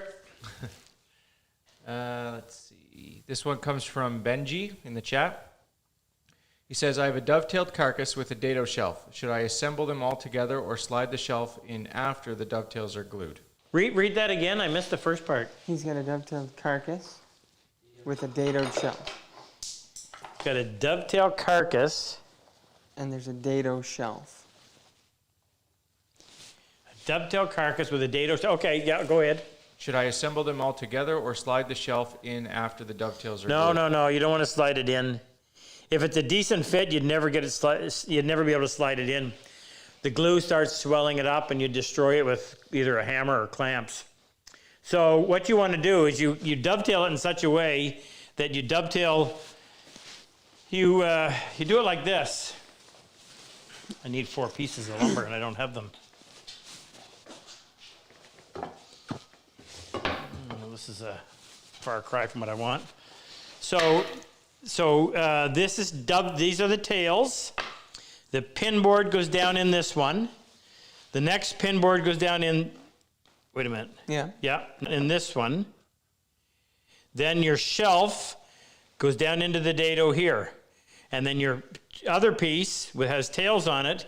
It has tails, a dado, and tails, and those 3 joints go together. So then you assemble it together like that. That's how you want to build it. Avoid painting yourself into a corner. Yes, don't get yourself into trouble. So you always have to think it through. You got to think it through before you build it, so you make sure you do everything right. Next, Frick. Just give me a second. Hey, we've almost hit 200,000 subscribers. I think if everybody subscribes, that's... Yeah. Oh, yeah, it's a big milestone. We hit our first 100,000 subscribers to our YouTube channel a year ago, December. And we're just about to hit, we're at 199,000. Have we hit 600? Shoot, I don't Anyway, have we're it. close. We're close. Big deal. Okay. You get a plaque when you hit 100,000. Your next plaque comes when you hit 1 million. We're there. We're a little ways away. All right, this one comes from Julian Flores in the chat. He says, hi, Rob and Calvin. Julian's over in Germany or France. I know. Yeah, I think so. I may be wrong, but that name stuck familiar. Go ahead, sorry. He says, in cabinet making, why is the face frame a 1/4 inch bigger on the side than the carcass? In cabinet making, why is a face frame a 1/4 inch bigger on the side than the case? Well, you mean I assume you're saying why does it hang over? So on production work, they don't have anybody that's going to sit there and glue on that face frame and then take a hand plane and flush it up. Particularly when you're gluing a solid wood face frame onto a plywood case, and now you've got to try to plane that flush, and it's awful easy to tear through that veneer. So what they do is they purposely overlap and have it look like it's, if it's overlapped by a 1/4 inch, it looks intentional. If it's overlapped by a 1/16 inch, it looks like a mistake. So that's the reason why they do it. The time that it would take to get it so that it was glued on, just a little bit proud, and then come in with a plane and flushed it up, nobody's going to spend that amount of time unless your name is me, and that's why you don't do furniture for a living anymore, because you starve to death. No, that's in a nutshell. Frick? It's all about speed and ease of assembly. Just give me a second. Any vets or anything, Megan, we can... No? Somebody has an issue with planing. Find that the far end of my board, long or short, always seems to be planed faster than the front. I've tried to resolve it, but with no luck so far. Read that for me again, please, Ken. Every time that they plane, the furthest end of their board winds up with more material taking off of it. Oh, not the edge, the ends. The ends.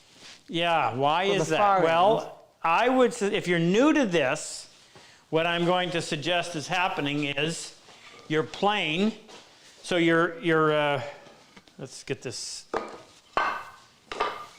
tidied up somewhat. Well, they said an edge, right, Ken?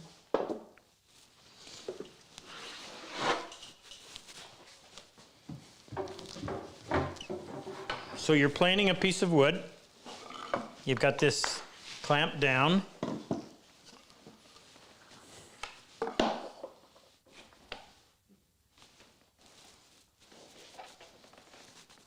Did they say edge or did they just say far end?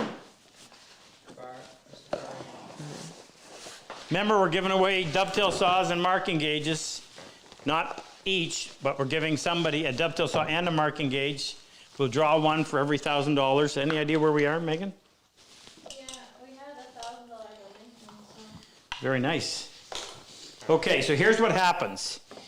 You're pushing your plane along. You don't have a whole lot of registration of the plane sitting on the board, which, by the way, is one of the reasons why I prefer the 5.5 to the 4.5. You see how short? If you can imagine trying to do this, you just don't have a whole lot of plane engaged with the wood to guide it once the blade engages the wood. So the more surface area you have ahead of the blade, the more stable the plane's going to be when the blade hits the resistance of the wood. So what some folks do if they're new at it is they have a tendency to hit that resistance, they push a little harder, and it ends up jumping up like this and then settling down. Well, now you've made a cut from here to here, you've ignored this. And sometimes it can happen without you even realizing it, and you end up, each time you do it, your plane is sitting higher here, and it's taking off more material out there, and you end up with creating a taper from front to back. So what you have to be really careful of is that as soon as you feel the blade engage, you got to tighten everything up and power your way into that, and then finish the cut. Now what'll happen is eventually you'll get to a point where you can do it without even thinking about it. And occasionally I still have it happen where it'll jump. And if it does, I'll come back in here and I'll take a just short little pass like that to even it out, and then go back to planing. And as you get down there, you've got to come in. Usually you want to work to a line, take a look, and if you're getting closer to the line on the front and the back, then do what I did. Just work from short pass here, and then go out a little bit farther until you eventually even it up and get back to being parallel with your line, and then you can finish. One more cue, Frank. All right, let's see. 1 second. I had one. Where's my, What? where's that blue paper towel? All right, Tyler Burke in California. Tyler?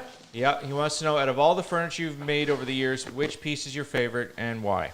Oh, I keep getting new favorites, but most recent would be the Standing desk. standing desk that we did. Before that, it was the Bloke box. bloke box. And why is it my favorite? Well, it's got lots of drawers in it. I love building drawers. I had that challenge of getting it to fit as close as possible. It's got lots of dovetails in it. It's made out of cherry and holly. Two finer woods are hard to find. And it'll be my favorite until I build something else that I really like. So, you keep pushing yourself, right? You know, the more confidence you get, you want to try something a little bit more intricate, and you do it, and you succeed at it, and you think it's great. But then it's just something else to dust, so you move on to the next piece. Find somebody to give it to. That's the next way to get a real kick out of building something. Oh, yeah. Oh, shoot. Thank you, Ken. So, if you'll remember, where's my note? 2 weeks ago, I mentioned that Al, so Al is the other combat wounded vet that works here. Al was 22 years, I believe, Canadian Army tank commander. Al got blown up in Afghanistan when a suicide bomber detonated a Toyota truck full of propane bottles. And Al's got one arm that's full of Toyota shrapnel. And then the fireball started to cook off his own ammunition, so he's got a few holes from that. Well, they allowed him to keep his first and his last round. This is a 105 millimeter round, tank round. And this was his first. He kept the second. He kept the last. He gave me his first here. And I said, well, I need to turn a bullet to finish it off. So, Brad, I gotta. He showed me how to pronounce his last name, Padviskus, who is Oromocto, Canadian Army tank commander. His father was a tank commander, and from the time he was a little boy, all he wanted to do was drive tanks.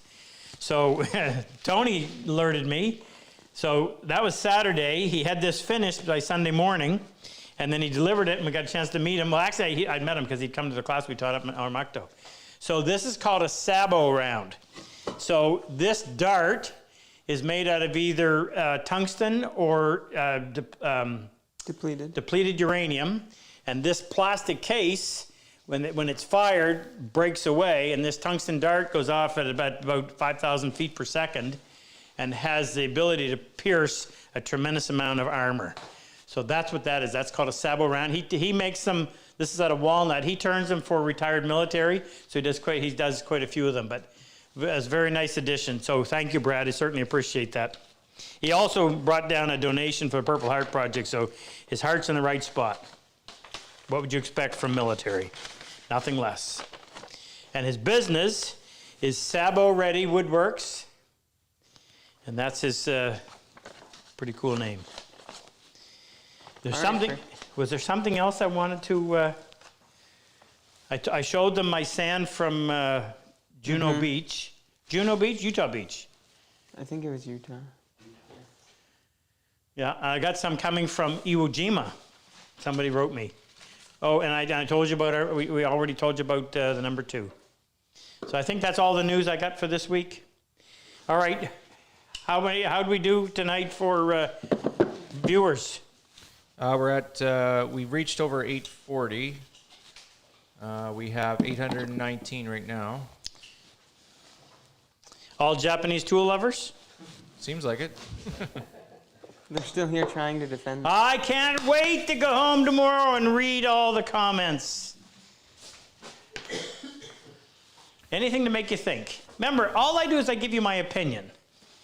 I back up my opinion with what I make and what I'm able to teach other people to do. So you take my opinion and you say, well, okay, I like it or I don't like it. But at least I've got something behind it. I'm not just blowing a bunch of hot air at you. And I challenge anybody, if you're going to give your opinion, just make sure that you can back it up with something. And everybody's entitled to their own opinion. You just happen to hear mine.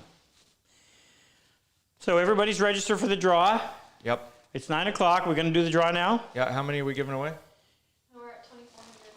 We're giving away 2 dovetail saws, 2 marking gauges, and 3 dead cats. Well, they have the choice, either dead cat sweater or the new blue golf shirts, which is a really nice blue, with the Purple Heart logo on there that a friend of Moose did as a gift to Purple Heart Project. And I can't say enough about this because I have 3 or 4 of them myself. I have one for when I change the oil in the car, and then I got my Sunday go to meeting one. They're light as a feather, but they're incredibly warm. So Chris, we didn't invite Chris. We did? He couldn't come. Oh. So Chris Davenport he's an engineer for a company called RPC, and they've been the greatest things that's happened to us in recent memory. And we work closely with Chris on developing new product and our saws. And Chris bought one for his brother and then got one for himself. And he emailed me and he goes, there's got to be a heater in this thing. If you're the type of person that's usually cold, I promise you, get one of these and you'll be taken off and saying, oh, I'm hot. It's incredible. The only thing good about winter here is it makes good ice for hockey and you get to wear your dead cat. That's all I'll say. Thank you, Moose. Okay, do your draw. Let's do the dead cat first. All right. Let me. Okay, so all the names are here. You can see my screen now. And we're doing a dead cat first. Yep. First winner is Dennis Rint in Pennsylvania. Hey, Dennis, congratulations. Let us know whether you want a dead cat or the golf shirt and tell us your size. Gina will get it out to you, or Pam. Gina and Pam, by the way, are the two women that work here that handle all of the orders, and sometimes that's a job and a half. So a big thank you to them. All right, what's next? Next, dead cat. We do 3. Okay. Tradition has it. Second dead cat goes to Marshall Stretch in United States, Virginia. Marshall, Yep. Virginia. You might want a golf shirt this time of year. And lastly, third dead cat winner is Robin Barden in East Sussex, England. Hey, Robin. I'm a Robin, R-O-B-I-N. Congratulations. By the way, I have to say a big happy birthday to my daughter, Carissa. I suppose I shouldn't say her age, but anyway, she had her birthday yesterday, and I got in under the wire, and I sent her a text. Fortunately, she lives 3 hours zone away from me. But I think I'm going to see her this summer. I think they're all coming home. Lorraine will be here tomorrow. Next, we're giving away a dovetail, bone-handled dovetail saw and a marking gauge. This is Rex who makes the marking gauge over here. Oh, yeah. Head of security. All right. The first winner is... Did you count my donation, by the way, from the Frickin' Good Barbecue? That should take us over 3,000, I think. No, it wouldn't. What? Oh, No, it wouldn't. that's right, too. I forgot to mention that. I will be. In closing, I'll talk about that, Frick. Okay, so our winner is Dave Schaff in Colorado. Hey, Dave. Congratulations. You're going to love that saw. And it's not Japanese. One Don't more. you mean to say, it's not Japanese. No, I'm going to shout that one. It's not Japanese. Next one is Richard Hunter in Dudley, UK. Richard in Dudley, UK. That's 2. Yeah. Jeez. It's a lot of A shipping. lot of You're folks racking up across the that shipping pond. bill. Not Dudley. Richard, you'll love it. Promise. Be the best saw you've ever used. Is that it? Yep, that is it. Okay. So we started this several years ago. So Frick, as a hobby, likes to barbecue. So he's developed a little side business called the Frickin' Good Barbecue. My father doesn't like that name. But he's got a really cool logo for it, and we do it right out here in the parking lot, and he does it as a fundraiser. So we didn't do any last year because of COVID. This year we had our first one, and they sold $1,000 worth of food. He invested. He now cooks sweet potato fries and regular fries. And what's your famous burger? Do you want to tell them what a smash burger is? Just in case you're ever in New He's not very Brunswick. good at describing. Well, yeah, I mean, it's a burger you would find at Five Guys if you're familiar with eating at Five Guys, but it's a ground beef that's pressed flat against a griddle. Fresh, never frozen. Fresh, never frozen. Pressed flat He does against cut the corners, though. a griddle instead of a grill, and then it has a nice layer of crispiness to it. We season it, and then we top it however they like, and it turns out really good. It's not my famous burger, though. The Big Smoky is my... The Big Smoky. You didn't do that this time, did you? No, I didn't bring my smoker down this time, but we will. So if you're ever in New Brunswick, just outside of St. John, which used to be the largest city, but not anymore, but anyway, the port city, go get your dead cat down to the Moose, then come up for lunch. We're in the parking lot on Fridays or Saturdays throughout the summer. Call ahead and enjoy it. Anyway, great to have you. I hope you enjoyed our lively discussion tonight. We'll be back in 2 weeks. We do this every 2 weeks.